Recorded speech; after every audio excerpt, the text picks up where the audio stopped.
নমস্কার বন্ধুরা। আচ্ছা বলুন তো, আমরা ভারতীয়রাই কি একমাত্র জাতি যারা নিজেদের ছোট করে দেখি? আমাদের যারা যারা ইনভেড করেছে, আমাদের যারা যারা অত্যাচার করেছে, আমরা সবসময় তাদের বীরগাথা গেয়ে বেড়াই। Persians, the Mughals, Alexander the Great, and in recent history the British. কেন? আমাদের ইতিহাস বইতে শাহজাহান, আকবর, Aurangzeb were great leaders. No, they were not. That's lie. That's a flat out lie. They were tyrants and they were not good people leaders at all. They made horrible decisions on economic front as well. কই আমরা তো প্রতাপাদিত্য নিয়ে সেরকমভাবে পড়ি না।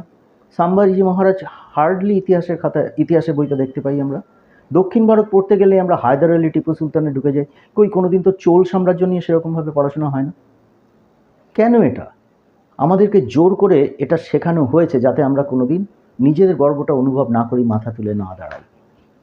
কিন্তু সময় হয়েছে সেটা বদলান।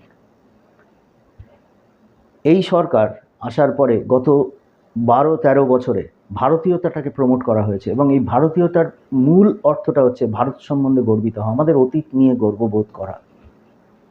এবং তার জন্য আমাদের ইতিহাস বই বদলাতে হবে, আমাদের নিজেদের বীরগাথা গাইতে হবে এবং আমাদের পরবর্তী প্রজন্মকে শেখাতে হবে। এটা আমাদের সবার দায়িত্ব। সরকারেরও কিছু দায়িত্ব আছে, যেমন কলকাতা শহরে, আমি শিওর অন্যান্য শহরেও আছে, কিন্তু কলকাতা শহরে শেক্সপিয়ারের নামে রাস্তা আছে, হোচিমিন, লেনিন এদের নামে রাস্তা আছে। কেন? এগুলোর তো কোনো দরকার নেই। এরা ভারতীয় নন, এরা ভারতের জন্য কিচ্ছু করেননি। আমাদের কি মনীষীর কম পড়েছে যে তাদের নামে রাস্তা করা যাবে না?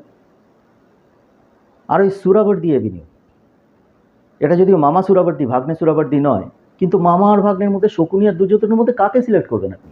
সুরাবর্দি নামটা তো চেঞ্জ করাই উচিত, অবশ্যই করা উচিত। এটা আমার অনুরোধ প্রেজেন্ট সরকারকে, প্লিজ আপনারা ওই নামটা বদলান। ওটা আমাদের একটা ভীষণ ভীষণ দুঃখদায়ক অধ্যায়, ওটা আমরা মনে করতে চাই না। ওই লোকটা আমাদের কোনো উপকার করেননি, প্লিজ ওই নামটা সরান। আর ইতিহাস বই আমাদের সবার প্রচেষ্টা থাকা উচিত এটা চেঞ্জ করার। আমার তো থাকবেই। নমস্কার।